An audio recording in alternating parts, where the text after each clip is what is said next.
Welcome to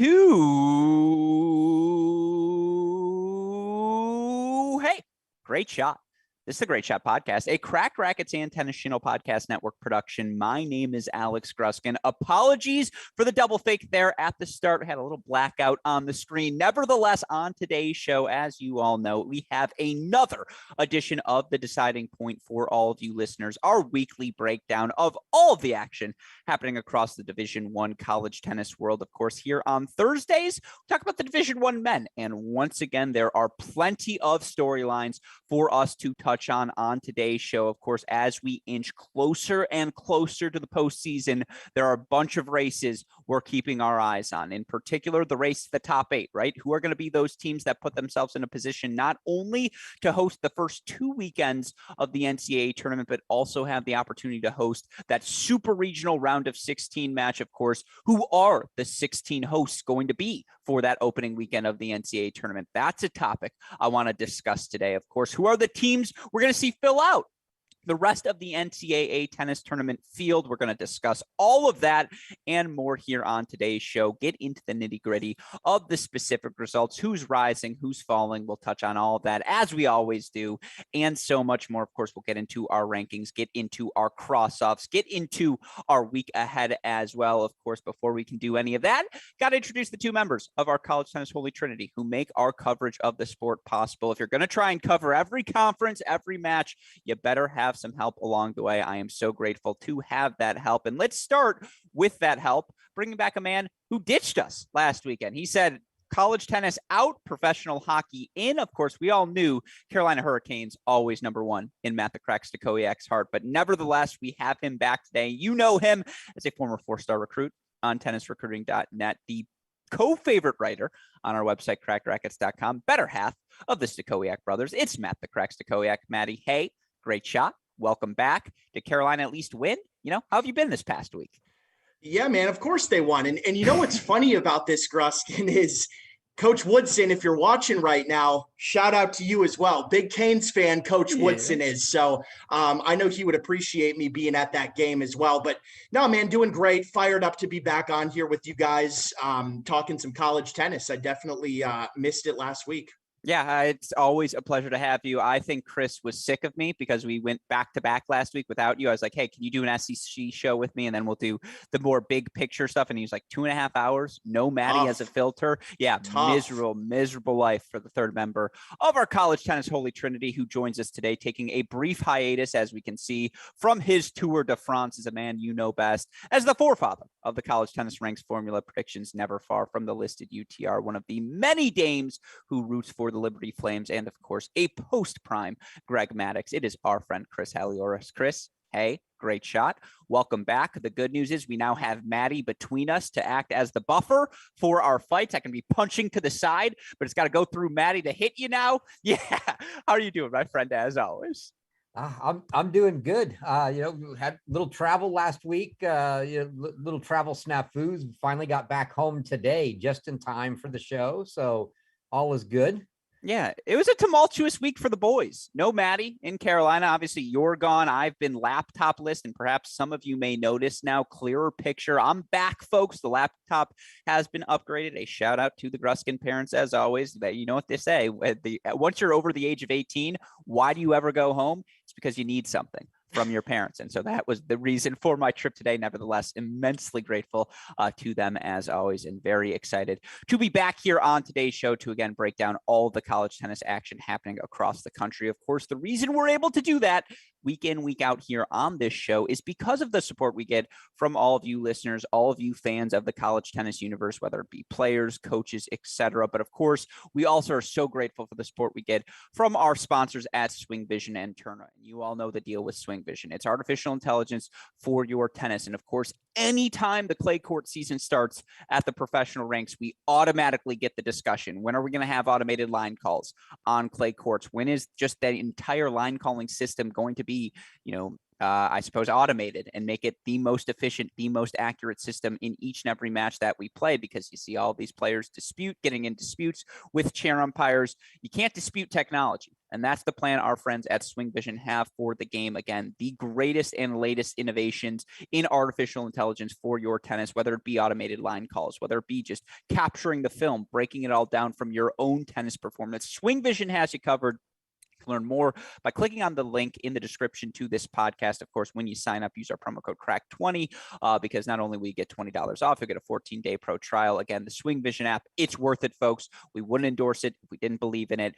Learn more about them by clicking on the link in the description to this pod. Also, a huge shout out to our friends at Tourna, who, of course, we know best for their Tourna grip, but who are recently now unleashing and unveiling their Tourna Big Hitter Silver 7 Tour string. Now, you may know them best, again, for their world famous Tourna grip, but did you know our friends at Tourna, they have many award-winning strings, and the latest offering is the Tourna Silver 7 Tour, the best-rated #1 tension maintenance poly as tested by Tennis Warehouse University. Tennis Warehouse has a university. How did I not attend that school? I feel like that's full scholarship for me and you, Maddie. Nevertheless, again, the Tourna Silver 7 Tour is also a top 5 in spin per the racket sports industry, and it's under $10 per set. You can have anyone reach out to learn more by contacting sale at uniquesports.com. You mentioned Cracked Rackets sent you. They'll hook you up with free samples, discounted pricing, treat you like family. Again, it's not just that iconic Tourna grip, folks. The Tourna Big Hitter Silver 7 Tour string now available to all of you.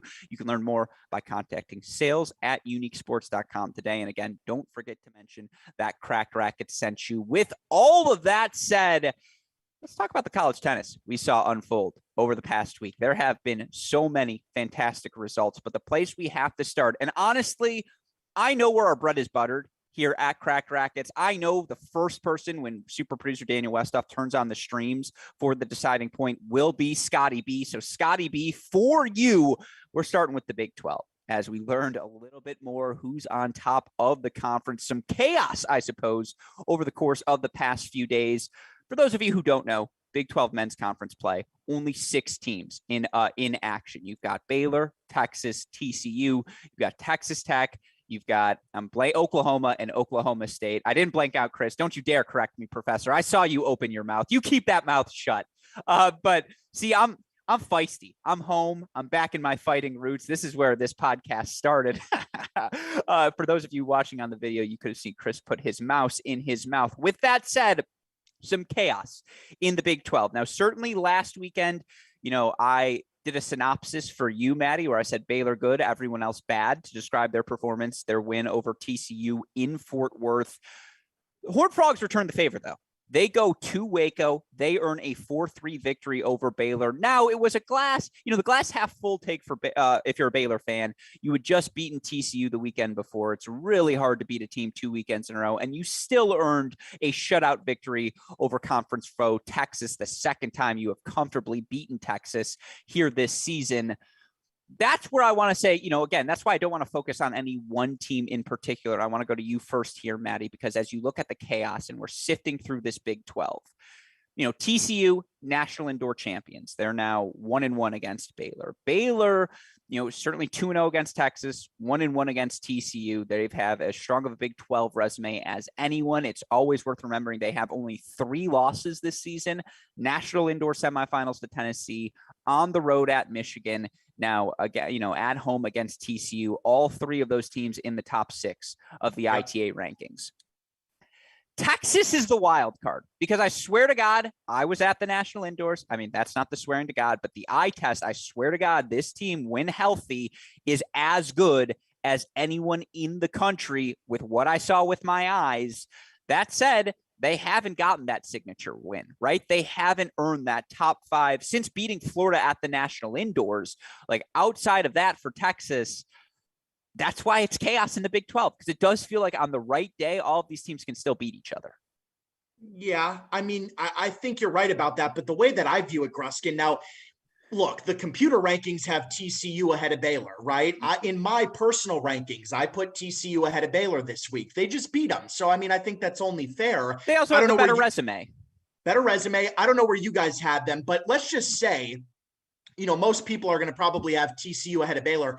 But the way that I look at it, those 2 teams for me are kind of neck and neck in the conference, right? I think if they played 10 times on a neutral court, it could be split 5-5, TCU and Baylor. I really do. I think both of these teams are so good, top 5 teams. So specifically in the Big 12, those are the 2 teams that I'm looking at that are at the top. And then Gruskin, I know you love Texas, but for me, I just have them a little bit of a notch below right now. I just do. Again, health, you can say whatever you want to say.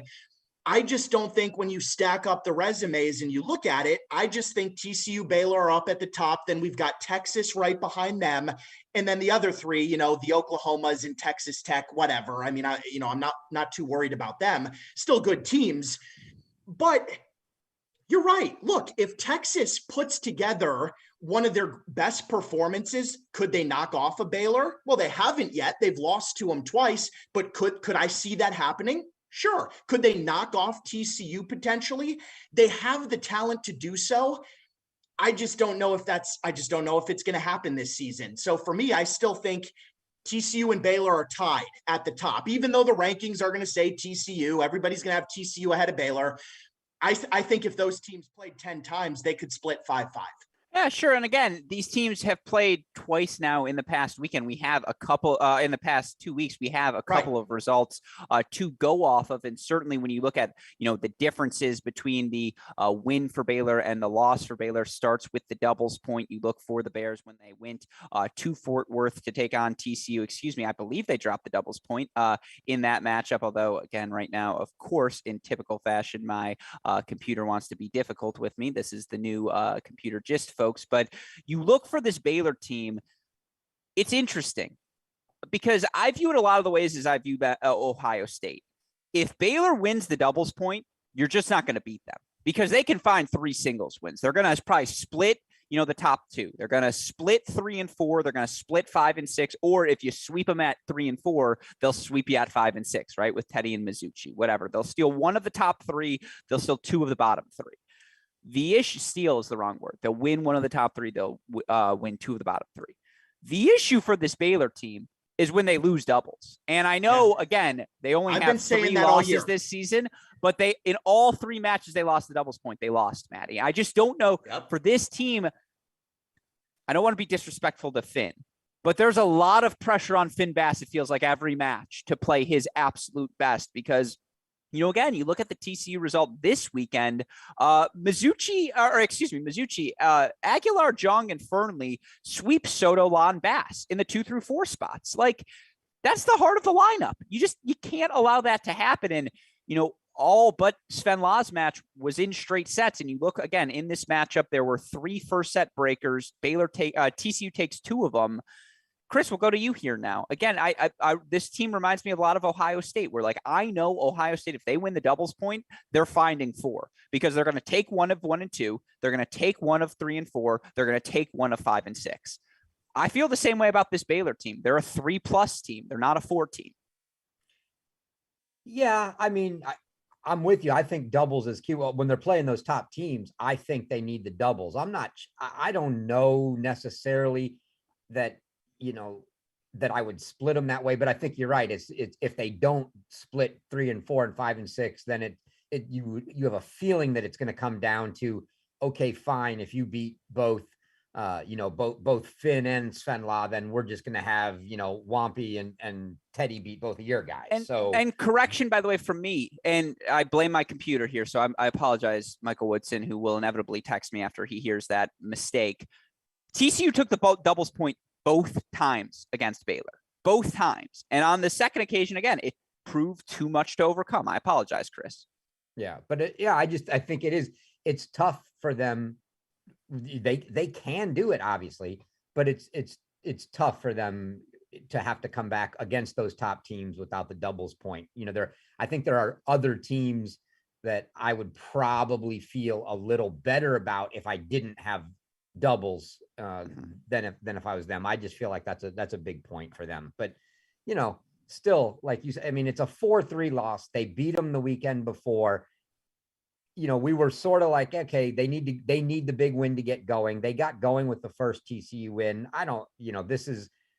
It's a 4-3 match. You're going to play a lot of 4-3 matches. It just goes to show that both of those teams are, they're 2 of the top 5-6 teams that are going to be there challenging and expect to, maybe see both of them in the semifinals when it comes to NCAAs. Where are you with Texas, Chris? I know we did this last week, sans Maddie, but again, another tough loss for them. And other than the Florida match, have they won a big one this year? I guess the USC match, that's it. Yeah, and that's the problem, right? If you look at them on paper, which is why even on paper and your eye test seeing them in person, when you look at them as a bunch of individuals, they look really good.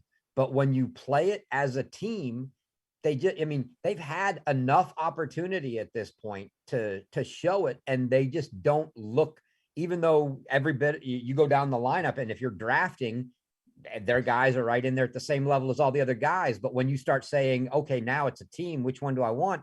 I'm with Maddie. You've got Baylor and TCU at a top level, and then you've kind of got Texas in no man's land between the rest, the other three teams that are down below them. And are they capable of getting there? Sure. And do they have the talent? Sure. But they just haven't done it. And you can't just say, well, I want to put them there just because I know they could do it. Sure, you can do it. Fine. On that merit, I'd say, sure, you can win one match in the NCAA tournament, but by the way you've played, you're not going to win 6. I think that's fair. And again, I want to look at the stats for each of these teams before we move on from the Big 12, because you look at this Baylor team, it's everything we've discussed. Mizuchi and Soto are the real deal at the number 2 spot. They've got a doubles pairing there. That duo 15-4 overall on the season. Teams 9-6 at the number 1 spot. All of those results from Finn Bass and Sven Law. I'm sorry, 9-6 is just not guaranteeing you a doubles point. Meanwhile, at the number 3 spot, they're 11-9 overall. They've played, I believe, 8 different pairings there. And of course, a lot of that comes down to, do we have Adrian on that day or not? Now, Adrian and Teddy, they're 9-4 together at the number 3 double spot. It's a good team. I think it's a rising team. But you look at them in singles again, and you'll like this, Maddie, because it's a reflection of what we said. They're 18-0 at the number 1 spot. Adrian 15-0, although I would point out he was going to lose to Styler. So that would have been a loss on the board. They're 17-3 at the number 5 spot. 19-3 at the number 6 spot. But, and this is, Chris Halioris after a big dinner sized but, 9-6 at the number 2 single spot. 13-7 at the number 3 spot, 10-6 at the number 4 spot. Simply put, that nucleus is tough. And I mean, you compare them to their brethren at TCU's. TCU right now, 66-32 in all, 66-32 overall in singles. Other than the number 4 single spot where they're 10-9, they're winning over 65% of their matches in every flight. They're 37-11 in doubles this season. TCU, more often than not, they're going up 1-0. I'm not going to look at the Texas stats because there's too many injuries to take them seriously. But if you're asking me what's the most complete group of them, I would say TCU is the most complete. I would say Texas is the most volatile. And then Baylor's just good. I don't know how to do it. I really am conflicted here with the Big 12 chaos. I'm not. I think it's pretty straightforward. You've got 2 really good teams at the top that I think are top 5 teams that can beat anybody. You're really you're diving deep there into the numbers, Gruskin. I think you're going a little too hard. Let's just take a step back and evaluate it, based on what we see and what we know these guys can do. Again, I think if TCU and Baylor play 10 times, they split it 5-5 easily. And Texas is just, at this point in the season, I'm sorry, today's April 7th, guys. They've played a full season and we got what we got. So, at this point, I'm not really expecting Texas to make a super, super deep run in the tournament. Could they upset somebody? Yes, I think they could. Are they going to upset multiple teams in a row? I probably not, I would say. Chris, final word goes to you. I think it's pretty clear cut. It's not that confusing to me. So over under 2.5 Big 12 teams in the NCAA quarterfinals. Chris, final word goes to you. In the quarters, I'm still gonna say under. Yeah, I think I am too.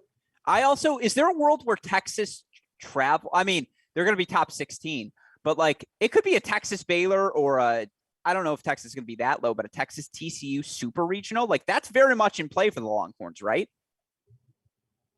Yeah, I mean, I think it's. Well, The other question, are those super regionals geographical, or is it by seed at that point? It's not geographical, right? It's by seed at that point. Yeah. It's straight by seed. So yeah, you could end up with that. And yeah, I mean, I think either one of them at this point is a little bit of a stretch, right? With you see Texas sitting at 11, meaning that, you know, they'd be getting a 6 right now. And for either Baylor or TCU to drop to 6 is probably going to be tough. I think Texas would have to drop, they'd have to shockingly lose to to Oklahoma State or Texas Tech coming down the stretch to drop them into a spot like that. So probably not going to see them in a super regional battle, but it's possible if they drop a spot or 2 and then you get Baylor or TCU to finish at say 5, then maybe. Yeah. All right. I like that. Again, it's going to be an interesting finish. And the fun part for this season, I think when you look at it again, on this Texas schedule, they're 13-8 overall. They've played a bunch of 4-3. This is typical Texas. They go 4-3 win against Florida. Here's a 6-match stretch for them. 4-3 win against Florida, 4-0 loss to TCU, 4-2 loss to Wake Forest, 4-3 loss at Georgia, 4-3 win at Texas A&M, 4-3 loss at home against Ohio State, 4-3 victory at USC. Like, Texas going to Texas. I think if we've learned anything about this group, it's that they like the drama. There's a lot of talent there. But again, across the board, all 3 of these teams, and we didn't spend a lot of time talking about TCU. They're just good. Like, they just are freak. This is the best. Is this the best team Rodidi's ever had, Chris? No. Ooh. No? No. So you think the Chapel team 2014 was better, the ones that made NCAA semifinals? And the version we saw this week, if there's a version of that team that is being forced to play Tim Rule at 6, it's not the ideal lineup for them. Vives wasn't in there this weekend. I think you can go back to you can even go back, I think, into I'd have to look at the lower end of that lineup, but like the Nori, Ribo, Nunez, Johnson lineup was really good on paper. Yeah, that one was good. Sure. I could go down to Nunez. I was trying to think, Trevor Johnson, but I don't know. Jerry Lopez. Yeah. No, I would take that team in a heartbeat. And Reese. And Reese. Don't forget my guy Reese. Doubles. Yeah. So Maddie, you don't think this is the best TCU team? No, this year? No, I don't think so. I like to ask Coach Roditi his thoughts because I do like this team and I like the freshmen I like as the well. team. No, I think Maxted and Vives provide upside as freshmen. Like, they've been that good. They continue to get better. You have the veterans in Aguilar and, Famba, Jong, Fernley have all played their roles so well. It's just such a balanced team. This is maybe it's not the most talented team, but it feels like the most balanced team perhaps then that Coach Roditi has had. And again, all 3 of these Big 12 schools capable of doing absolute damage come the NCAA tournament. But that's enough on the Big 12, or at least the top of the Big 12. Let's move on now to Chris's neck of the woods. Let's talk about the SEC. And we said this before. Florida has already played the other 4 of the Big 5 SEC schools. The team that we're going to be monitoring most closely in the SEC down the home stretch is going to be Kentucky. As Kentucky's got Tennessee this weekend, they've still got South Carolina. They've still got Georgia on their schedule as well. We had yet to cross off Kentucky. We gave them the benefit of the doubt. We thought with their 5, the top 5 they've shown this year of Draxel, Hurrion, Diallo, Musatelli, and Lapidot, that we, what are you saying? I see a finger up for you, Maddie. You guys wanted to leave them on. I wanted to cross them off. Okay, there it is. That was quick. I was waiting. Let's just clear the air, right? Yeah, just so the viewers and the listeners realize, if they go back and listen, I did want to cross them off. So Chris and I did about 30. We did about 15 minutes on the Kentucky men at the start of the SEC show last week. And it was like, this is it for Kentucky. This is their chance. And yet once again, it's South Carolina who's proven they're scrappy. They've got the goods. And again, we keep describing this South Carolina as a team 1 year away. Well, you're not going to get the description of 1 year away unless you can already do damage in the present. And obviously the South Carolina team with the top 4 they've got, in particular, the top 3, I know Chris will say, of Rodriguez, Rodriguez, Samuel, and Connor Thompson. Connor Thompson. Those 3 can hang against any top 3 in the country. The unknowns were 4, 5, 6. And certainly I think we'd agree Lambling has been good this season. James Story, not quite up to the expectations we expected. And then it's been a rotating cast at that number 6 spot. And yet, again, when you look this weekend, South Carolina beat Kentucky at the National Indoors. They didn't have Draxel. You could talk yourself out of that. Where they had Draxel here this weekend. And still, South Carolina, 4-3 win over the Wildcats. Massive doubles point goes the way of South Carolina. And then in the end, it's the clinch at the number 2. I believe the number 2 single spot is where they got the clinch. Yeah, Toby Samuel, 6-1 in the third set. Now, it was actually 4-1 at the time of clinch in this match. Lapadat ends up with a 6-6 win over Story that I actually thought was a really good result for James Story. And then Gabriel Diallo, 6-2 in the third over Connor Thompson. But we've talked about it all season long. I want to go to you here first, Chris. Much like we said with Baylor, much like we said with Ohio State, man, if Kentucky wins a doubles point, they're a very, very different team to contend with. But they've struggled in doubles all year long. They've struggled to find the right pairings. That's why they've continued to switch things up. And, you look for this Kentucky team, they're 29-21 overall in doubles. It bites them in the end. Now, I don't want to dismiss what South Carolina did, but I do think part of that tells the story of this match, Chris. Yeah, I mean, look, and we said last week, loser gets crossed back off the list. And I think it's fair at this point to say for Kentucky, yeah, probably. I mean, South Carolina is a very good doubles team. They took the doubles point from Kentucky. Kentucky had to win 4 singles matches. And same story that we've said, that, the same issues we've had with South Carolina all year. They just don't have it at 5 and 6. Mm-hmm. The good news for them is, I was pretty iffy, wishy-washy on Lambling, and he's stepped it up and he's playing well. I mean, he beat Musatelli 2-2. I mean, that's a good win for him. It's a great win. Yeah. And I think, so I think their top 4 really are starting to look, I would say 4 where I was kind of 3.5 before. I give them 4 and a really good doubles point. Makes them more dangerous, but gosh, I mean, you still feel like, I feel like if you're South Carolina, if you could just say, let me split 5 and 6, I'm ecstatic. Like, yeah. I'm not sweeping them against top teams. I just need one. Like, guys, one of you has to win. And when they play the top teams, they're having a hard time getting that done. So it's tough on their part.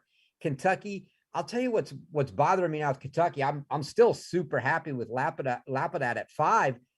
Hurrion's just not cutting it at 2 right now. And that's been a problem. I don't know if we see it. I don't know if it helps to swap Diallo and Hurrion. Well, we talked about this in the SEC show, Chris, and it's the Chris Halioris theory of, with all due respect to Hurrion, he's just as likely to win at 2 as he is to lose at 3. Yeah. I mean, it's exactly. It's tough to swap. I don't know that, you're probably just saying, look, we're really just trying to split 2 and 3. Your hope, Draxel in most of your matches, you feel like's a favorite, probably not with Rodriguez, which turned out to be the case. And then, yeah, you got your wins at 5 and 6, but that doubles just for them is, they know it. And it's a sore spot. They've got to get better in doubles down the stretch. Maddie, you're ready to cross off both of these teams. Now, I would point out, we felt very good about a 3+ doubles sort of lineup last season. It was the North Carolina Tar Heels, who we thought Blumberg, Rinke, Cernak, find one more. And so frequently it was the doubles point. Now, we saw that team tripped up in the round of 16 by Georgia after they dropped the doubles point. Yeah. Such a narrow match calculus is not often rewarded for consecutive top 16 matches in a row. Yeah, that's not a fair comparison. Well, you're telling me Rodriguez, who's what, number 3 in the country? No, I'm saying you're 3+. Like now if we say, oh, that's all we're counting, I will take, even though I never was a huge fan of the game, I will take Josh Peck at 5 over James Story any day of the week on a chance, just because of because he can hit so big, right? Well, that's my point. My point being, we saw North Carolina tripped up under similar circumstances last season where they felt so good about 3 of their top 4. And it was just like, we just need to find one more freaking point. And we know how difficult that is, again, to sustain over 4 top 16 level matches. I guess I agree with you, Chris, is what I'm trying to say, is I think it's an even tougher argument to make for this South Carolina team at this point. That said, they're freaking good. Like, they can absolutely find themselves in a quarterfinal. They can absolutely find themselves in a semifinal this year. The question is, can they do it 4 matches in a row? That's where I think things get a little tough. All due respect, it probably is time to cross off this Kentucky team, because I don't know if they can do it 4 in a row either. But what's your result to this, Maddie? And by the way, an efficient 6-1 win for South Carolina over Vandy as well. That's the sort of win, that's what a top 10 team does. Look, both of these teams are really, really good teams. For people out there, like, we're not trying to dismiss the level of South Carolina and Kentucky. These are extremely good teams. And if I'm a top team, if I'm a top 5, top 6 team, beware. Like, if you draw these guys in the tournament, you better come prepared. But neither one of these, South Carolina nor Kentucky, is going to win the title this year. Cross them off the list. It's over. It's not happening. It's just not. That's all I have to say. But they are good. They're scrappy. I like the guys, especially, South Carolina. They do fight. I mean, you feel like they are undermanned a little bit in some of these matchups, and they lay it all out there, and they've come through. So I like both of these teams a lot, and I think they're scary for a lot of the top teams, but they are not going to make some kind of crazy run where they win 6 straight matches in the NCAA tournament. It's just neither one of them. They're not ready. It's not going to happen this year. Fair. So with that in mind, I want to go to you next, Chris, and some of you may have seen me looking down. I'm looking at the iPad. I wanted to pull up the stats for all of you right now in the projected rankings via the College Tennis Ranks website, best resource in all of college tennis.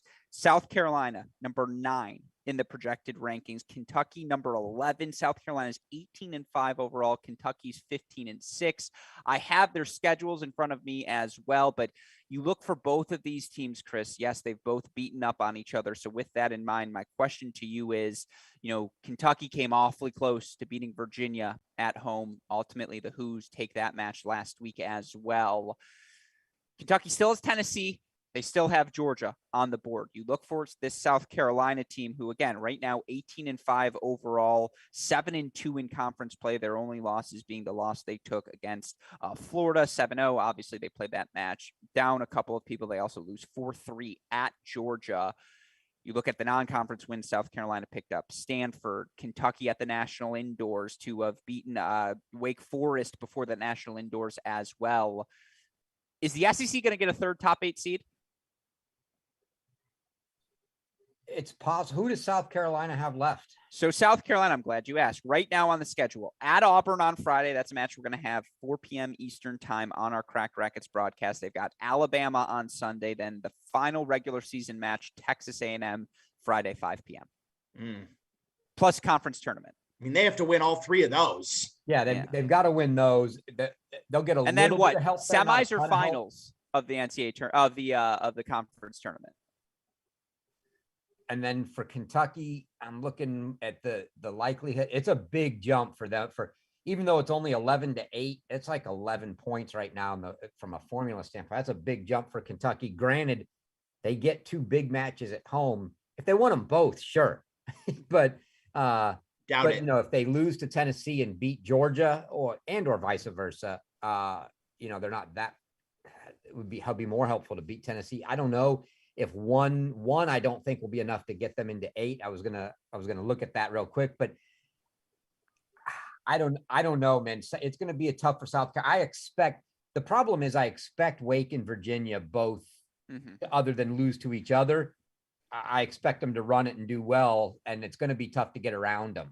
And they've got what we didn't think was going to be the case at the start of the year. They've got in the ACC just as many 20-ish type teams, right? And all of those teams in the SEC that we thought were going to be there, the Ole Misses and the Mississippi States, they're more like 30 type teams instead of 20 type teams.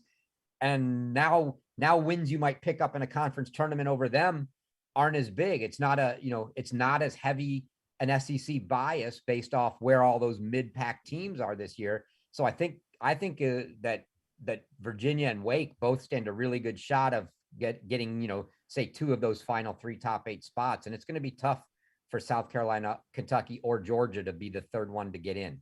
The depth in the ACC conference is the difference maker, to your point, Chris. I couldn't agree with you more. To see the Louisvilles of the world, the Dukes, the UNCs, the Notre Dames, they're all good. The NC States, obviously, they're all good this season. And so, yeah, the SEC's depth is good, as it always is, but there's a conference that can actually match it this season. And it's not the Big 12. It's not the Big 10. It's not the Pac-12. It's the ACC, and that'll absolutely play a factor in our top 8 race. We'll check in on that in a moment. I want to switch now to a team we were all in on early in the season. We had them as a top 10 team. And, when Arizona lost to Texas A&M in the kickoff weekend, I don't want to say we wrote them off, but we put them on the back burner. We have not spent a lot of time discussing the Wildcats. Well, now when you look at what the Wildcats have done overall on the season, 17-5, they've won their first 4 conference matches. That includes wins over USC, Cal, Stanford, and Arizona State. This team is in the lead now in the Pac-12 conference. And you look in the projected rankings, Chris, and I always appreciate you having these available for us. Arizona is now 15th in the projected rankings. They've moved back into top 16 territory. And you look what's left on the schedule for them: Utah, Oregon, Washington, 2 of those matches, road matches. They should finish Pac-12 play undefeated. They should be the number 1 seed come the Pac-12 men's tournament. And again, the further this season has gone on, the better context we have for these Arizona losses. 5-2 against Baylor. No shame in that. 4-0 against Middle Tennessee, not a bad loss, although it should have been 4-3 because Middle Tennessee only plays 4-3 matches. So I suppose in that sense, maybe it was. Now, again, the loss to A&M, it was what it was. The loss at Pepperdine early in the season, I don't think that's a bad loss. Pepperdine's a top 16-ish team. The only one you're kicking yourself over is the 4-2 loss to VCU in the Blue-Gray Classic. That said, you look at this team. Zieverts is playing better. Strom is playing better. Colton Smith is as good as we thought he would be as a freshman. And just now, like the rest of this team, they're starting to find some doubles continuity. Bottom of the lineup's getting hot as well. Maddie, are we feeling better? Is Arizona back? Well, I don't know if they're back to the top 10, or I think we even had them at 9. Our preseason college contenders, we had Arizona at 9, and I believe Kentucky at 10. I don't think they're back up to like that number 9 range that we probably had them at preseason, but they're back. I mean, they're hot right now. They're feeling good. And this is what we expected. I'm very happy to see this for these guys because we knew the talent that they had. We know that they're always going to give a great effort for Coach Shields and play hard and be loud and in your face. And they're such a fun team to watch. I'm just happy for them that they're starting to get some of these results because we knew it was in there. You look at their depth, their roster, they have so much talent on this team. They just, in the beginning of the season, they weren't putting it together. Not everybody was really clicking all at the same time. And now I'll tell you what, like I just said in the last segment, South Carolina and Kentucky are dangerous teams for the top schools. Well, guess what? Arizona is a very dangerous team for the top squad. So if you find them in your section at the NCAA tournament, you better come prepared, man. You better come prepared because these guys they're primed for an upset. Well, they're 12-1 overall at home. If you're going to play them in Arizona, unless you're Baylor, you're not beating them. And you look for this team, it's funny. They're kind of the inverse South Carolina. They're, well, from a singles perspective in that, both teams, and, it's amazing. Coach Clancy Shields has played 15 doubles teams this year, 15 different doubles pairings. And yet they're 38-18 overall on the season. They've won 68% of their doubles sets. That's pretty solid overall. When you're winning 2/3, you're probably winning a lot of doubles points. They're 10-11 at the 1 spot. And whether it's Zieverts, whether it's Strom, that's clearly a spot they've struggled at. But they have won at least 62% of the other 5 singles flights. And outside of being 13-8 at the number 5 spot, they've won at least 75% of their singles matches at 4 of the 6 spots. They're 18-2 at the number 2 spot. So they're going to split with you. And maybe whether it's Zieverts, whether it's Strom, whichever of those guys is playing 2, they feel like is a lock on any given day. Again, Colton Smith has been ridiculous. 13-5 overall, 10-4 at the 3 spot. To get a freshman to do that, just ridiculous. Double H, our guy, haven't spent nearly enough time talking about him this season. 11-3 overall, 9-2 at the 4th spot. They're 15-3 at the number 6 single spot. And it's been a wide variety of players, but whoever it is, they still seem to be having success. Chris, let's say this team beats a USC in the conference finals and beats a Stanford, maybe even, or a Cal, whomever it may be in the conference semifinals. Is top 8 out of play for any Pac-12 team at this point? I imagine it is. Like, right, this Arizona team, even if it runs the table the rest of the way, because why I ask, if they're a top 8 seed, you just don't want to have to travel to their campus to play them, because I don't care if it's them at 8 versus Texas at 9, or, Virginia or Wake Forest at 9, if they were to box them out. At that point, you might be picking Arizona. Yeah, but it's too little, too late from a perspective for top 8. It's granted they don't have a lot of points in the 8 and 9 win spots to replace. So it's a lot of bonus points there, but they're well behind Kentucky. And as you were speaking there, I punched in, if Kentucky won both matches this weekend, Tennessee and Georgia, 2 huge wins, they're still not top 8. Ooh. So They're if they can't, if they can't get there this week by beating, Tennessee and Georgia at, what are they, like 5 and 10, 2 top 10 wins don't get you there. Mm-hmm. Arizona is going to have a really tough time. I mean, wins over USC and Stanford they're good wins. They're both worse than a Tennessee and a Georgia win. So I think, I don't think no matter what they do in the conference tournament, it's probably, I don't know what's left. Do you have their remaining schedule up? I do. So you look for this Arizona team again: Utah, Oregon, Washington. That's all that's left in the regular season. Yeah, not enough. Yeah, Mm-hmm. yeah. I think even if they got lucky enough, if you will, to draw both Stanford and USC, because they're in the tournament, which is unlikely if they're the top seed, because they probably have to play each other and they only get one of them.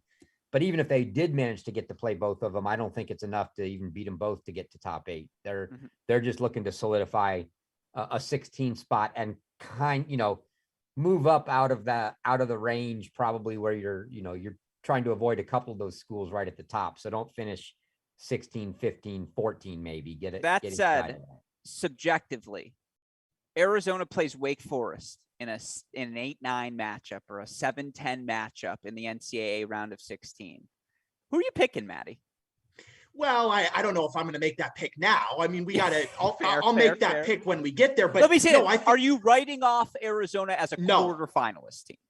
No, I'm not. Yeah, I think that is a dangerous. If Arizona draws Wake Forest for a spot in the quarters or whatever, Wake Forest, you better come prepared. That is a dangerous matchup. But I'm not going to make the pick. I mean, we got to see what happens between now and then. I'll answer the question. Maddie's picking Wake at home. Come on, 100%. I can answer that question. Well, we'll get there. Yeah. Anecdotally, same question to you, Chris. Do you consider this team in the mix? Like, where are you with them? Yeah. Oh, I mean, anytime you got a team that has the talent and is actually on the rise, right? We feel like they're playing well. They've got momentum. There's something to that. They're not fading. They're actually coming into form right now. And where we kind of thought they would be at the start of the year, absolutely, they could knock off a top 8 team in that round of 16 and get to the quarters. Yeah, it's going to be really fun to see this team again. If they run through the Pac-12 conference and they beat USC and they beat Stanford, the Pac-12 tournament, you can make an argument that this team, alongside of the Michigan Wolverines, with all due respect, alongside of Florida as well, would be the 3 hottest teams in the country entering the NCAA tournament. Again, assuming some things go the way of the Wolverines, should they beat Ohio State since then. Again, assuming these trends continue, Arizona right now as in form as any team in the country, winners of 4 in a row, undefeated in conference play. I know the Wildcats like to talk some smack to us here at Cracked Racquets as well. Well, guess what, boys? You got the ammunition now. You're back. We notice it.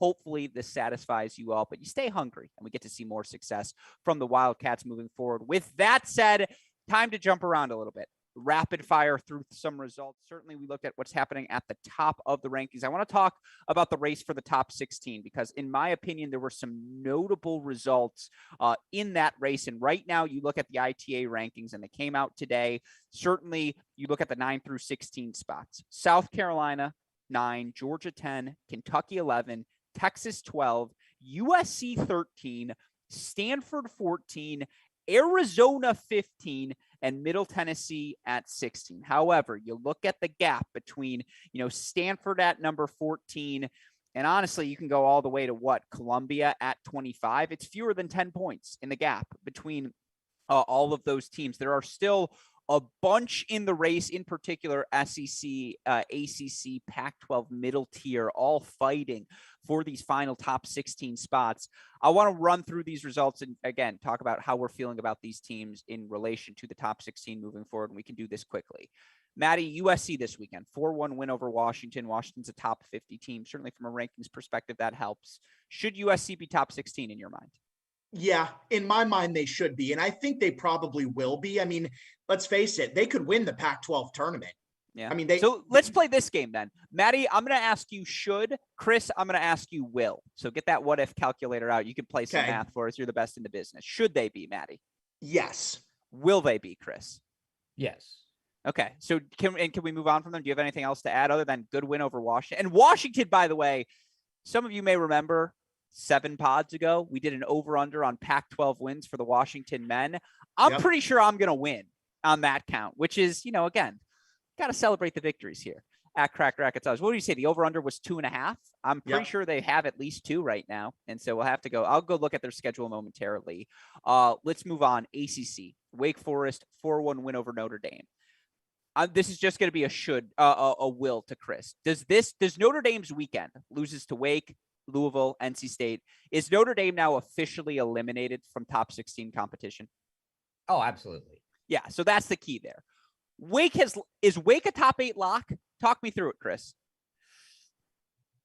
They're not a lock, but I still think it's going to be very hard. The most likely team, the team with the best shot to knock them out of there is South Carolina, sitting kind of right behind them at 9, but it's going to take something big for South Carolina to be able to knock them out. And that's going to have to be like SEC tournament big, right? So now if they're a 3 or a 4 in the tourney, let's say if they're a 4, they need to beat Florida because they run into them before they ever get to the final, right? Mm-hmm. If they're the 3, then okay, now maybe you get Tennessee actually has got too many losses. I'd have to look at the standings. I don't think they're the 2 seed, but it's I don't know that it's enough. I almost think it comes down to they might need to beat a Florida to get it. I think Wake is in, they're in really good. They and Virginia both are in a really good spot there. Them losing to each other almost means nothing. They're going to play and someone's going to win. The winner's in for sure. They may play again. Do they have each other in the regular season still, or are they done? I believe they played. Virginia beat Wake in the regular season. I thought they had one left at the end. No, they don't. I'll look it up, but go ahead. Okay. But yeah, I mean, winner, if they only have one match being the conference tournament match left, winner's a lock. Losers probably still getting that last spot anyway. I think they're both looking good for top 8. No Wake Forest left on the schedule. Virginia's got the South Florida Swing and then VT and BC. Okay. So yeah, so Wake's really just kind of, you expect them to win out and make the finals of the tournament against Virginia. And if that happens, they're in. Power rank these 3 teams for me, Maddie. Michigan, Virginia, Wake Forest. Michigan 1, Virginia 2, Wake Forest 3. Which is crazy to say.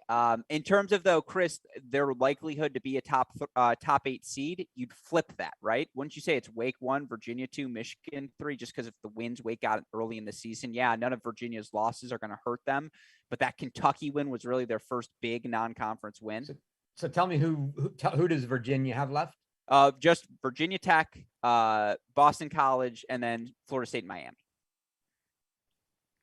So the versus Michigan, who's got like Case Western on Sunday is the double half of the Michigan doubleheader. I actually think the Case win offers more points than Purdue. Yeah.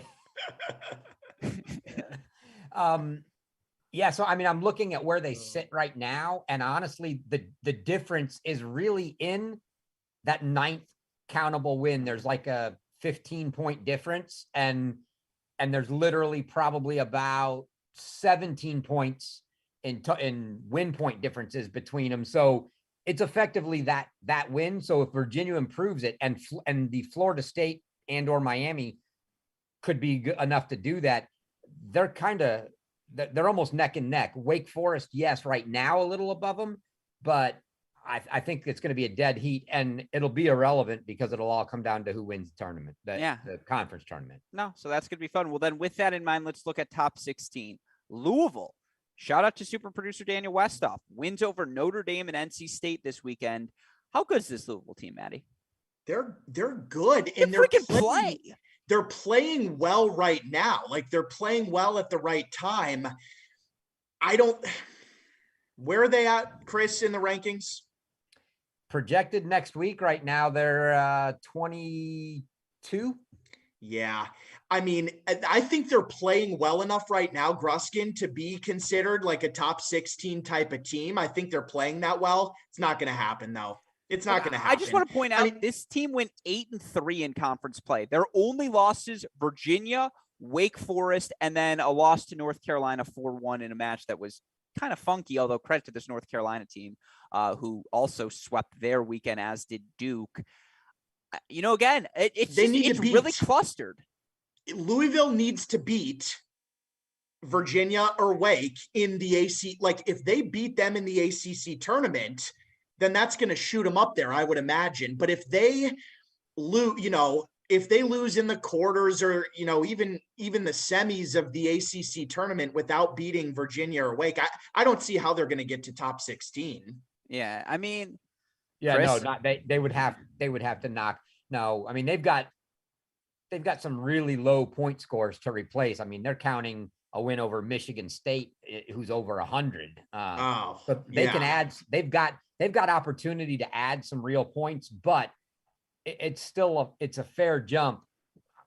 I don't know if the ACC is deep enough to give them that enough of those wins down in the tournament before running into the if they could make it to a semifinal match and then lose to Wake or Virginia. Yeah.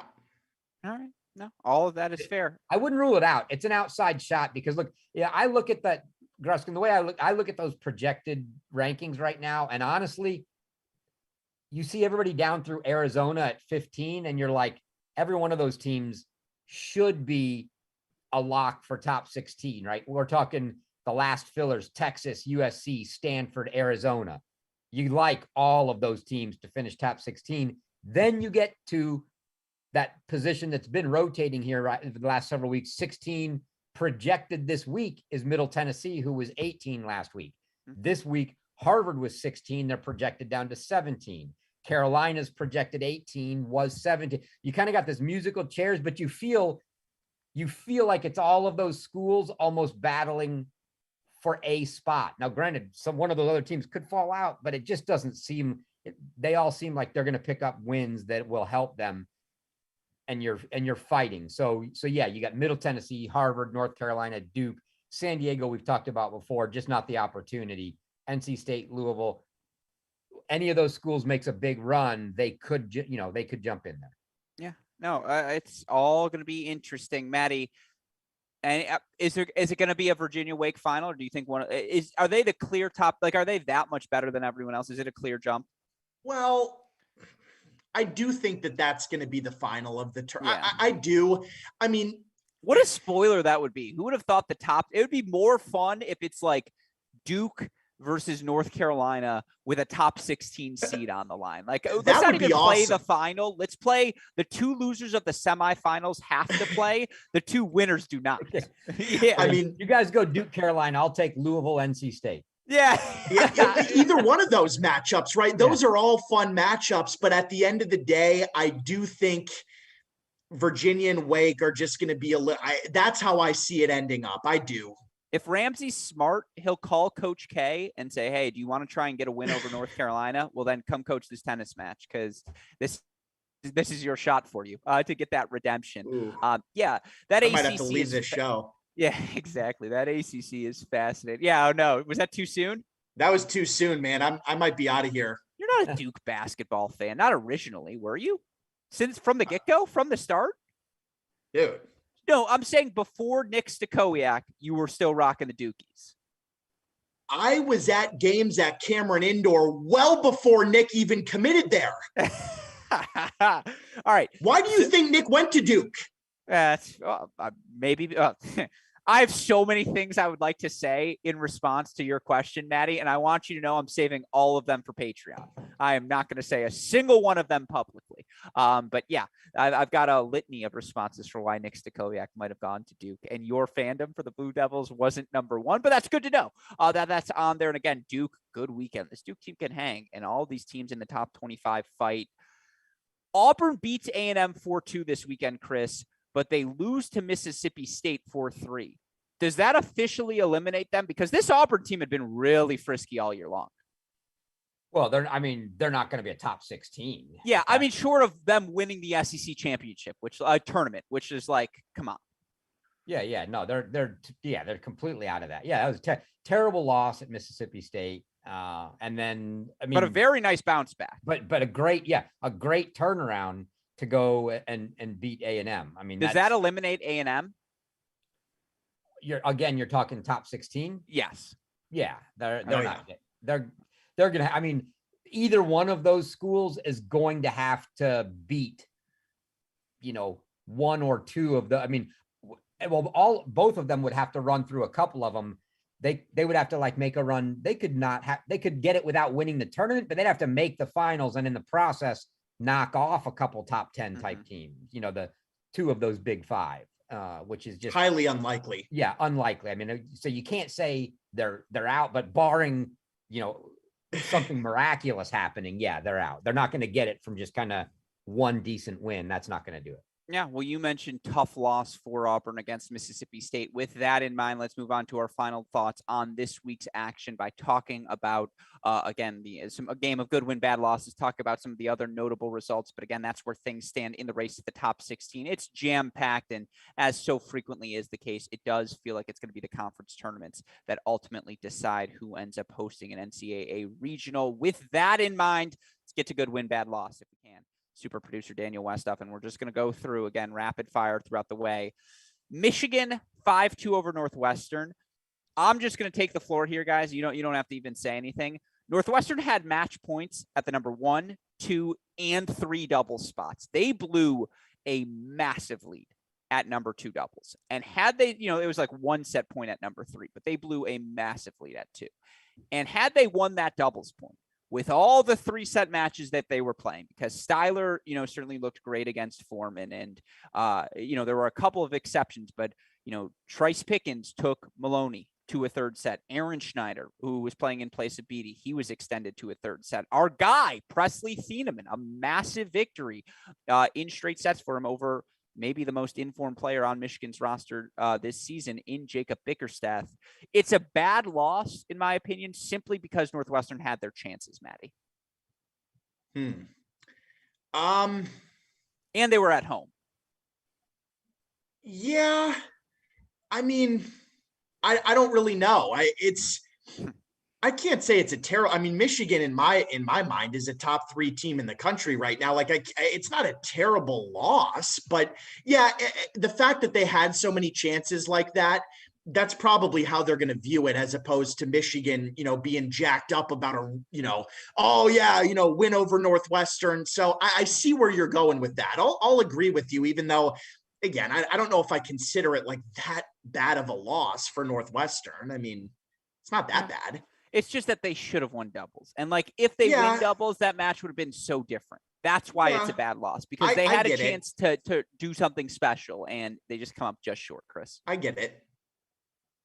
Yeah. I mean, I'm with Med. This is neither to me. I mean, right. I need, what I really need is for Westoff to come up with another graphic at the bottom that's just like, yeah, whatever, who cares? And if and if you want to pencil over that Big Ten, I'm okay with that too. No, it should be It should be WDIGT. WDGIT. Why did Gruskin include this? That should be the final category. Yeah, the first three. They're all Big Ten, and exactly. None of them are good wins, and you can't really say that any of them are bad losses either.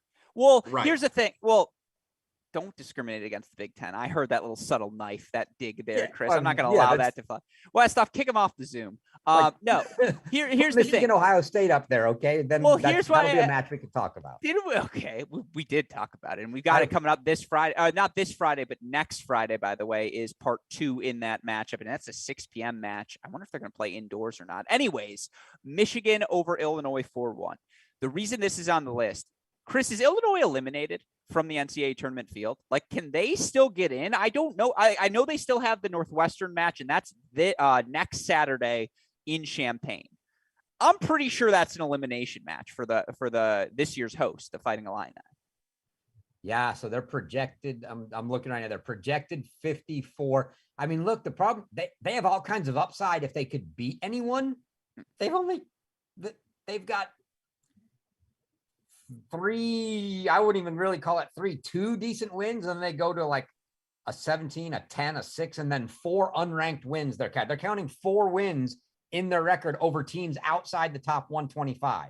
Yeah. So, yeah, I mean, if they could do something obviously they're not going to beat Michigan or Ohio State, but they could make a big jump, but to get all the way, for them to make it all the way up to the cut line right now at like 44-ish, that's a pretty tough jump for them. But 2 good wins, if they could find, get a good path in their tournament and find a couple wins, maybe. I wouldn't say they're eliminated, but boy, are they in the like, all right, so the 4, 5, 6, it's Illinois, Wisconsin, Nebraska. None of them are even if Illinois is your 4 and they get a win over Wisconsin on the way to playing in Ohio State or Michigan in the conference semifinals, and they get another win over Northwestern in the regular season, like you add a Northwestern win and a Wisconsin win, I just don't think it's going to do it, Maddie. They've got to beat. Yeah, they really need to beat, which I don't see happening. They need to beat Northwestern. If they beat Northwestern, that's a huge win for them. That could do something. Maddie? Yeah, I don't think they're going to. I mean, to me, Illinois is just completely irrelevant. I don't know. Well, it's a disaster. No Ozalins this season. Kenyatta out, in the start of January. It's just like everything that could have broken after everything. What a shift. And this is the yo-yo ma nature, I suppose, for Brad Dancer. 2020, everything breaking against them. 2021, everything breaks their way. Then the NCAA draw comes out, and since then we've seen the shifting of the pendulum, and it's kind of coming back. And so I don't know what that hand signal was to any of you watching on the stream. I apologize, but yeah, it might be time to eliminate this Illinois team from the NCAA tournament, which is just brutal to say for the host in Champaign, who obviously you go back to 2013, that was a team with Jared Hiltzik, and I think Ferris Garcia was still on that team. And, that was the last year they hosted, and they didn't make the final Sweet 16 field. And just like, again, what does this team have to do to grab a break right now? Hopefully we do see them in the NCAA field. Does Wisconsin have any shot? I mean, 4-3 over Nebraska, they stay alive. They are the 5th highest ranked team in the Big Ten, and like Nebraska's 6th. That's not great. It was a great win though for Coach Westerman and the boys. Wisconsin's got no chance. Yeah, it's an issue. All right, that's a good win though, by the way, for Wisconsin over Nebraska 4-3. All right, we're rapid firing through. Ole Miss over Mississippi State 5-2. Chris? Horrible loss. UCLA 4-1 over Oregon. Maddie? You're still making a face. Is that about the Ole Miss match? Yeah, these are interesting, man. UCLA over Oregon. I mean, I kind of think it's a bad loss. Really. I agree, especially for Oregon being at home. I think that's a borderline NCAA eliminating loss. Yeah. And certainly for them to lose to Washington on the weekend as well. And, shout out to Washington, who does get a really good win over UCLA. Yeah. Like, I think Oregon and UCLA might have been eliminated, Chris, from the NCAA tournament. Yeah, barring a huge conference run. Yeah, Oregon's somehow managed to be up in the that 40 range for a lot of the season, and they're just not winning any of the matches they would need to win to make the tournament. I mean, they're going to need something big they're well on the outside. They're 10, 9 spots out right now. So it's tough for them. UCLA is actually in a better spot than they are. And UCLA, worse than counting unranked wins, UCLA has 2 spots where they don't even have a win. We're counting 9 wins right now. They've only got 7. They've got 2 zeros in their record. So anything they could beat. Well, I would say Case Western, but it has to be D1. Can't be Case Western. You got to pick a D1 school. But they could beat anybody D1 and it would give them 4 points. So they have a better shot. UCLA, I would give a much better shot of making it than Oregon. Oregon's out. Fair. All right. And again, what about this Washington team? I've said this since the national indoors. I really like this Washington team. Yeah, you said that. Well, and I I like that, Chris. You have said that. You have said that. Yes, I think as long as they've got, there was a little period there, I think, where Lumsden was out. As long as he's in, because we know what they have at number 1. Lumsden's also big at 2, and then there's a little bit of a drop. They've got to have him playing. Yeah, I think they're barring a bad loss for them, they should be. They're just inside the cut line right now, but yeah, I think they should be in. Okay, so just a fun fact. When our over-under was 2.5 Pac-12 wins for Washington. Last 4 matches, at Stanford, at Cal, home for Arizona State, home for Arizona. Ooh. There's a win in there. I mean, that Arizona State match and the Cal matches are both better beat Cal. Yeah. It's going to be fun. Yeah, I mean, Arizona State's beatable too, but they're actually starting to come on a little. Frisky. Right? Very frisky. Yeah. I could not agree. It's actually, we have not spent a lot of time talking about what's happening out west because simply put, it's just been chaos and like no one has emerged. Pepperdine in San Diego has been as good as any team in the Pac-12 and like it's just been weird. It's going to be fun. That weirdness makes for fun home stretch. Yeah, the fun one to watch there. I mean, Sheedek at 1 and Murphy Casone for Arizona State's been playing crazy good for a freshman. I mean, he's as hot as any player in the country right now. Yeah, couldn't agree with you so more. that'll be a match to watch. He the best freshman this year? I mean, it's a good question to ask. He's got to be in the running. I don't know. We'd have to make the short list, but with what he's done, yeah, he's on the list. Would you rather have him or Bonetto? Him. I would take him. I mean, it's hard to compare. Yeah. I can't compare a guy that's splitting time at 6 with a guy that's playing 1. It's probably him or Colton Smith. Like, shout out to the Arizonas. They got their freshmen. Like, good for or Pierre Bailey. Don't forget about Bailey. Yeah, he's been freaking awesome as well. And there are some others who I'm sure people are going to be like, you didn't say this. You didn't say this. Like, yeah, that happens. I mean, fine. Gavin Young, you're right. He is the best freshman in the country. All right. With that said, we can move on. Arizona State, as mentioned, the 4-2 win over Cal. They have gotten frisky of late. How about Oklahoma State? Started off the year very, very poorly. Now, I know they lose to Oklahoma 4-3, but then they get the win 4-2 over Tulsa. I would say, again, for Oklahoma, good win. And for Oklahoma State, both good wins. I don't know for Oklahoma if that's a really good win. I mean, you better be. I mean, you're right. That's a good loss. You're right. That's a good loss. Yeah. Now, Oklahoma State over Tulsa, I'll give you that one, Gruskin. That's a good win for Oklahoma State. Chris? Yeah, I agree. That good win over Tulsa. I mean, Oklahoma honestly should be winning that match over Oklahoma State. Yeah.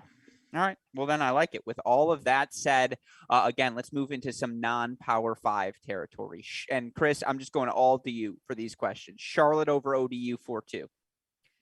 I mean, good win and a very interesting team. They right now are the bubble.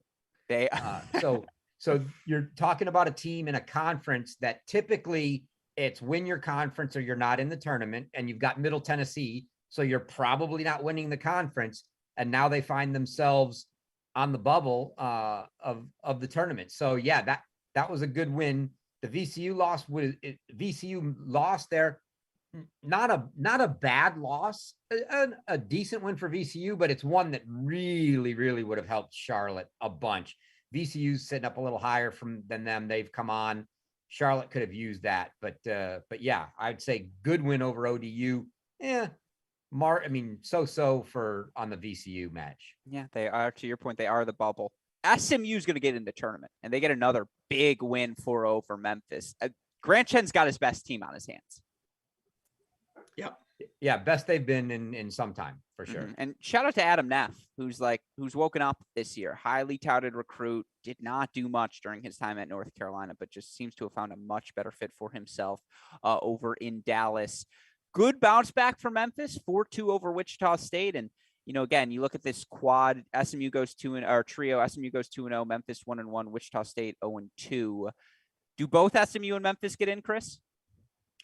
Yeah, they should both get in. But I don't think Memphis just kind of fading a little, doesn't seem very dangerous. And then, they both end up beating Wichita State, frankly, for what we thought they could have had, has just been a disappointment this year. And they're not even great for Memphis and SMU to beat them. It's not great. They should beat them. I mean, Wichita State's got they without winning a tournament, they're not in the NCAA tournament. They're sitting down in the 70s at this point. Yeah, no, it's tough pick. And then the last one again, UCF, massive win over Tulane, 6-1, finally on the winner's board. And then how about Penn? 7 over Princeton. That Ivy League's getting interesting. Going to be interesting to see. Do we get 2 teams, 3 teams, 4 teams in from the Ivy League? Something to watch down the season's home stretch. But with that in mind, those are your results from the past week. Plenty of good ones. And of course, we'll be back next week to talk about all of the other results. But with that in mind, let's move on to the rankings, the reflection of the results we saw, how we feel about each of these teams. And again, we have expanded to the top 16 here down the season's home stretch. Not a lot of movement at the top. Still Florida in that number 1 spot. Michigan number 2 for us. I don't like that you guys are doing that. Don't you dare put your jinxing stink on my Wolverines. Fun fact from super producer Daniel Westoff. Alex Gruskin, your host, this guy talking. Sorry, he wrote Gruskin, so I wasn't going to say me. Gruskin, the only one of the 4 voters in our Crack Rackets poll not to have Michigan ranked number 2. You're welcome, Wolverines. I have our karmic interests in mind. Don't you worry. And I will say, I had the chance to go attend my first in-person Michigan anything yesterday. I went to Ann Arbor, got to watch them practice. The boys can play. The boys can freaking play. The results are not a fluke. This team is that solid. Again, put them at 2. Yeah, Michigan. Look, I'm not going to jinx them, but we are very good. Michigan away, says Gruskin. No, here's the thing. Ohio State has too many other good wins that I can't penalize them for one road loss to the Wolverines. Like, I'm going to say Michigan is definitively better than Ohio State when Ohio State smacked Wake, smacked Tennessee, smacked all these teams who came into town like before the national indoors and still barely lost 4-3 to TCU. I can't penalize Ohio State for the massive, again, because I think their wins are more impressive than Michigan's. That's why they're number 2 for me. But obviously now TCU up to number 4, Baylor number 5, Virginia number 6, Tennessee still hanging in. They're at number 7, then Wake Forest at number 8. I will say this, our Cracked Rackets rankings, and I'll start with you, Maddie, very reflective of the mindset and I think the theme of our discussions here. Those do feel like our top 8 teams. Do you have any qualms, any disagreements? I do not. I am just fine with that top 8. I really am. And I can't even remember what I submitted. I can't remember what my top 8 were, but no, just looking at that here, I'm very good with that. I feel good about those top 8 and I think they deserve it right now. Chris, of those top 8 schools, I know we have them at number 2, but Michigan's got the most fragile resume, right? Yeah, I would say yes, but there just aren't losses on there that, we've talked about it many times. The Harvard losses, the only thing you can really poke a stick at with them. So, but yeah, no, I think I was just looking, Maddie, you and I had the same top 6, which is the top 6 that we've got. Okay. And then we varied at 7 and 8. We both had Wake 7. I had Tennessee 8. You had Georgia 8. Okay. So that's a brutal take, Maddie. You're going to penalize Tennessee for losing matches without Monday? Yeah, for now. Okay, it's fair. And it's not like you're dropping. Are they still top 10 for you? Yeah, he had him net. He's got him 9. Oh, okay, never mind. I retract. At Westoff, put an X through whatever I just said. Sorry, Maddie. That's my bad. You're right. Yeah. After that, South Carolina 9, Georgia 10, Kentucky 11. We have had these 3 teams, and this argument about these 3 teams has been a central discussion on our podcast here all year long. We all agree they're top 16 teams. We can argue about the order, but I think them 9, 10, and 11, we all agree. None of them have definitive top 8 case. All of them still very much in the mix, though, for a top 8 seed. After that, it's Texas at 12, who I think is there by the strength of the eye test more than anything else. And then you have ascending Arizona 13, USC 14, Stanford 15, and we snuck Middle Tennessee just at the end. Them over Pepperdine, them over Harvard, them over another ACC team. They're our 16th squad. Maddie, then Chris, your reactions to these top 16. Yeah, no, I mean, I think to me, it all looks good. I think my own personal rankings are very reflective of what we've got here. I'm okay with Middle Tennessee right here at 16. I mean, we've been talking about this all show. We could make the case for several teams right there at that number 16 spot for this week. I'm okay with Middle Tennessee there. I'm fine with it. I think they deserve it for now. It also makes sense that Arizona's the top Pac-12 team. They beat USC. Yes. They beat Stanford. They've earned that right to be the highest. So I'm very proud of how reflective our rankings right now are of that fact, Maddie and Chris and John Parsons, who's not on this show. But shout out to us. We don't celebrate us enough, guys. Shout out to us. We did it. Look at us. Very accurate top 16 team. And I said this on the women's show. I'm going to say it on the men's show. If you're the University of Michigan and you're the SID, we have you number 2 in our rankings. Put us on the fucking graphic. It's unbelievable to me that some of these schools won't use the higher ranked Crack Rackets poll on the graphic, but they'll go to the computer poll and they'll go to the ITA poll. And again, I apologize for the F-bomb. That was very blatant. But come on, guys and gals, SIDs out there, hook us up. Chris, final thoughts? I think we've seen what you had once. Was it might have even been Florida. Somebody had touted the Crack Rackets ranking at one point, but it was me. It was me tweeting out and saying, and number 1 in the Crack Rackets poll. Yeah, I would do that for sure. But I like what we've got here, and I like seeing the combined, and I think just like we're looking even in the projected computer rankings, we amongst ourselves have the same thing going on where we've all kind of got the top 15 is the top 15. And we're searching, like Maddie had Middle Tennessee at 16, and which ended up there. I had San Diego at 16. You and Jay may have had another, right? I've got San Diego, Middle Tennessee, Pepperdine, Harvard as those next 4, like all non, Power 5 schools, all kind of battling for that spot. It's just fun to see those, a school like that, one of those schools battling to get a top 16 host spot. I think it would be great if somebody like that got it. And it wasn't a Duke or a Northwestern or just some Power 5 conference that jumped back in I would love to just see one of those underdogs, what I would call, the non-Power 5 underdog schools, jump in and grab a top 16 host spot, just because we don't get to see it that often. So I want Duke to get it. I want Duke to get it for sure. Yeah, I know you do. I don't have a fight in this. I would like anyone to win it. I think the best narrative for us is if North Carolina gets it, because North Carolina team, I think we should spend 2 minutes on every show talking about Henry Lieberman and just freaking Zap and Anuj and just Peter Murphy, who we were like, Murphy's never going to play, is he? And it's like, no, Murphy is a significant contributor. If Murphy doesn't win, North Carolina's screwed. It's a really fun race. I mean, I'd be lying if I said I didn't have a Middle Tennessee streak in me. Warranted when it comes to thank you, Kevin. Thank you to Kevin out there, who, by the way, says F-bomb is warranted when it comes to advocating for the most accurate college tennis poll. I appreciate that, Kevin. It's going to be a really fun race because, as we've mentioned all show long, margins so thin between resumes of top 16 teams. And with that in mind, let's do this very, very quickly. Cross-offs. Everyone but the top 7. I'll start with you, Maddie. Or are you crossing off Tennessee at 7 too? Because I'm not going to cross back and forth with them. No, I'm not going to cross them off. Okay, so they stay crossing off Wake.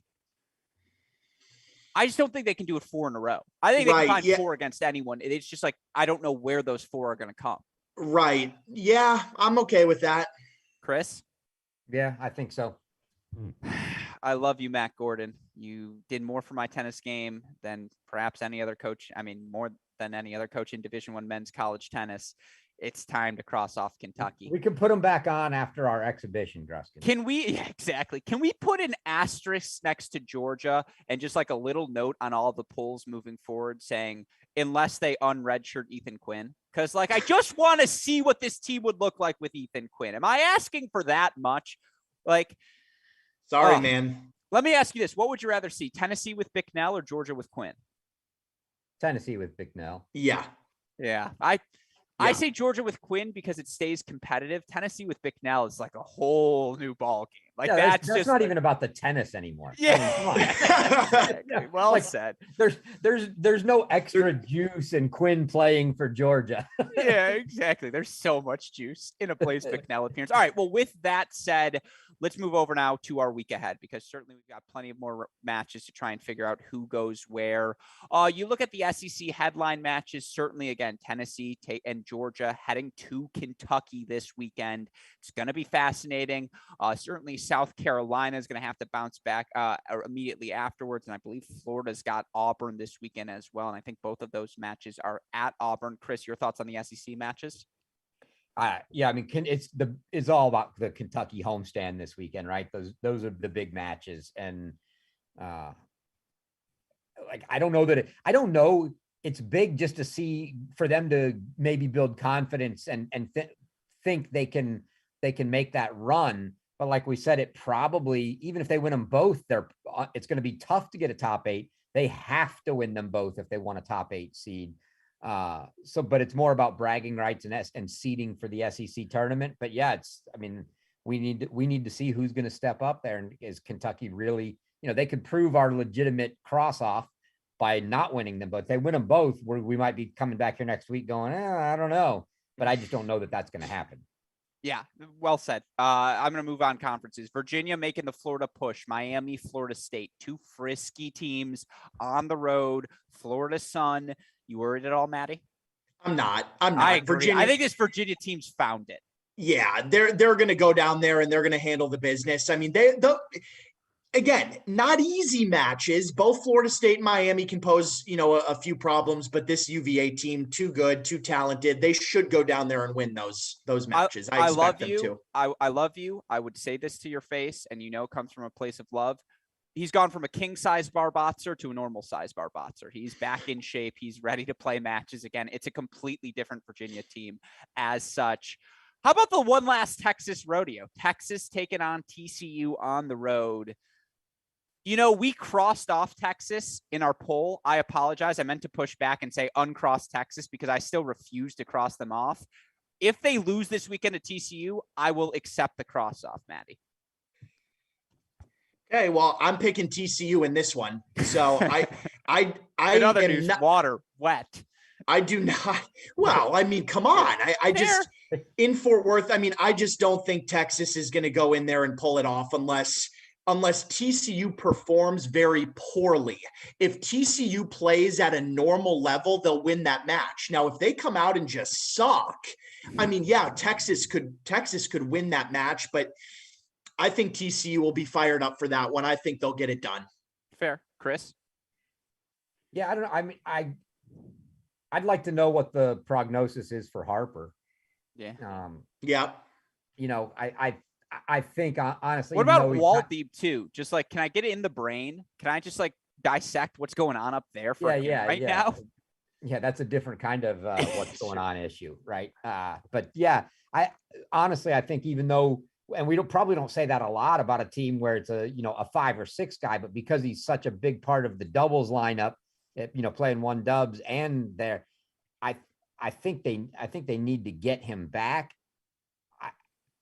I would be okay saying, yeah, I would maybe not cross them off if we thought they were going to be all healthy, but that's not the case right now. So as the team stands right now, I don't think they have a chance. They'd have to come back and show us a good, healthy team and I'm saying healthy, even with a 70% Spizzirri as he is. because that's just not getting any better. Yeah, I like it. I think that's fed. And you know, it's funny. When you said Harper, I thought I heard you say, I want to see how Harvard is at first. And I was like, I don't know how Harvard applies to Texas. But the good news is I want to talk about Harvard next because they've got a massive matchup in Ivy League play. They're taking on Columbia. This is my chance to prove to you both once and for all this Columbia nucleus is better than the Victor Pham Tim Wang duo, nucleus that had so much Maddie success.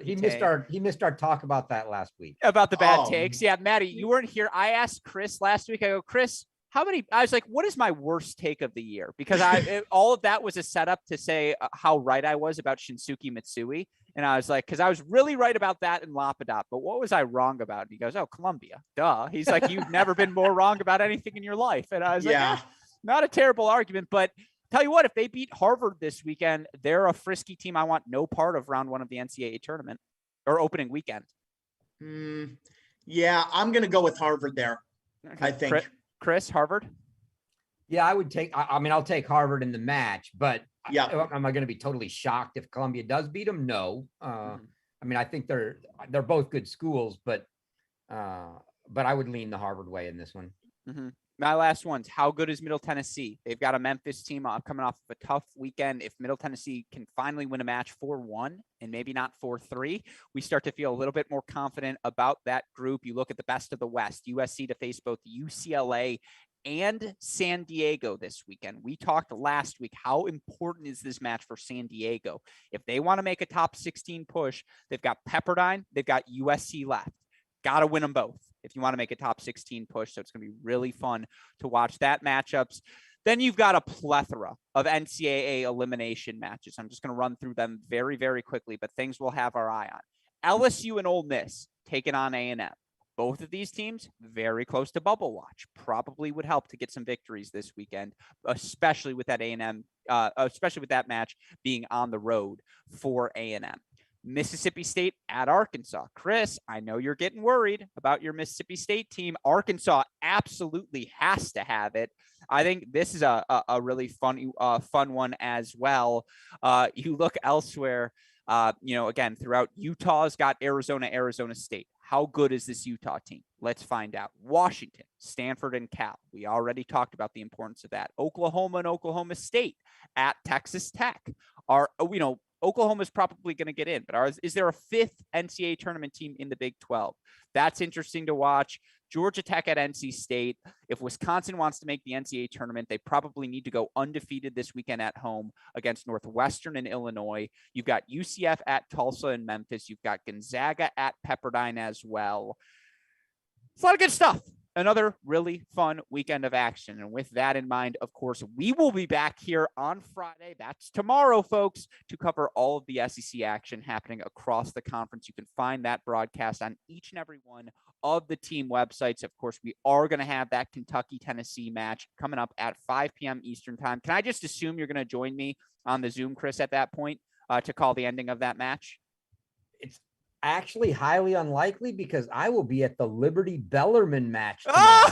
Oh, okay. That's, that is the one excuse I'm going to allow to fly. But again, by the time that match is finishing, they should be done, but we will probably be having dinner with the guys. So yeah, I'll have the phone up watching the scores intently. Can I just ask you, if it's 3-all, bring your headphones? In case I need you to just dial in real quick. I'll just jump. I'll definitely have the phone and some headphones. Or just give the phone to Trevor and we can get some actual analysis on the line. Again, Alabama, Florida, 7 p.m. Eastern time is our final match. If Florida plays the way Florida's been playing, that match should go rather quickly, but nevertheless, it's going to be a fun couple of days, folks, on the SEC broadcast. And certainly on Sunday, we've got our Big Ten broadcast as well. And, again, Wisconsin, Illinois, I suppose if you're a hardcore college tennis nerd, that race for the NCAA tournament, that's probably your most fascinating men's match of the day. But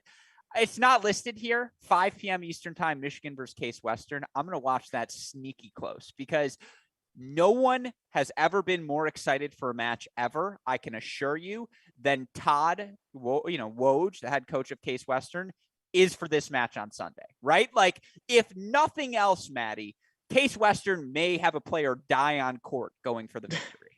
He will leave it all out there.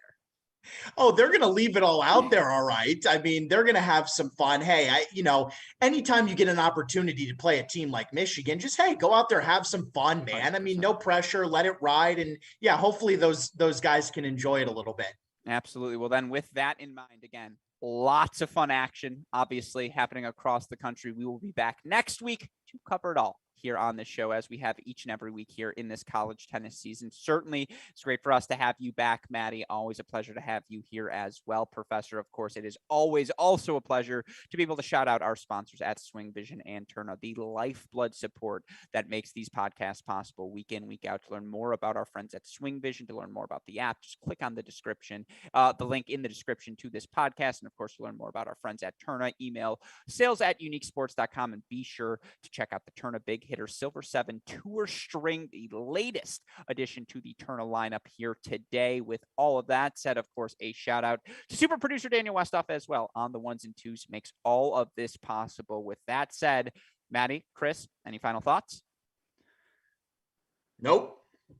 Oh, all right. I like it. Calm, collected. Yeah, you seem fatigued, Chris. Was stretch 2 of the Tour de France difficult today? Man, I'll tell you what was rough is because my flight was canceled Tuesday and we had to take the one back today. It was a 6:40 a.m. flight out of Orlando, which was up at 4:00 in the morning to get to the airport. So, at what age can you no longer nap? Because I would say I am still as good of a napper as anyone in the country, but I feel like at post 45, it's not a nap anymore. You fall asleep. I don't know, man. I've never been a napper, so I wouldn't know. My wife can do it, Yeah. So. For the record, you have the angst of a non-napper, so all of that checks out. But with all of that said, for our fantastic co-host and 2 other members of our college tennis holy trinity, Matt the Crack Stachowiak, Chris Halioris, our super producer Daniel Westoff, our friends at SwingVision and Turner, and from all of us here at both Cracked Racquets and the Tennis Channel Podcast Network, I am your host, Alex Gruskin. Now, we do have one final bonus thing for all of you. As 5 days from today, next Tuesday, it will officially be the 5-year anniversary of the University of Michigan 2017 Club Tennis National Championship. If you're watching us on YouTube, you can see arguably the best photo ever taken. Your boy falling asleep with the championship trophy in hand on the flight back. Now, I want to point out, I don't know why I have headphones in, as I lost my phone in Orlando on that final day. Left it in the van rental. I knew I did as soon as I went through security. Massive F-bomb came out of my mouth then. So I don't know what I'm listening to, but boy, do I look comfortable. And again, to Max Rothman, Kaushik Kandapi, Kevin Rosti, Chelsea Yu, Carrie Hu, and of course, Laura Ukros-Tejas. I would not be doing this podcast today without the massive amounts of hubris I picked up from winning that title. So a huge thank you to all of you. A huge thank you to people like Ash Marshall and just, Newland Wang, everyone at the USTA Tennis on campus who used to embrace all of my nonsense. CC Bellis, David Kane, who did the calls, not David Kane, the guest, or Cohen Kane, I forget which it is, does the Virginia basketball calls now, who, we're kind of like, hey, you're pretty good at this. You should consider something along the lines of broadcasting. Shout out to all of them. 5 years ago today, the confidence from that led to the inception of this show. So, of course, we have to celebrate it. But with all of that said, for everyone who helps contribute to this podcast, I'm your host, Alex Gruskin. Gentlemen, what do we tell our listeners? Hey, great shot. Great shot. Let's have another great 5 years, folks. We'll see you all next week. Thanks, everyone.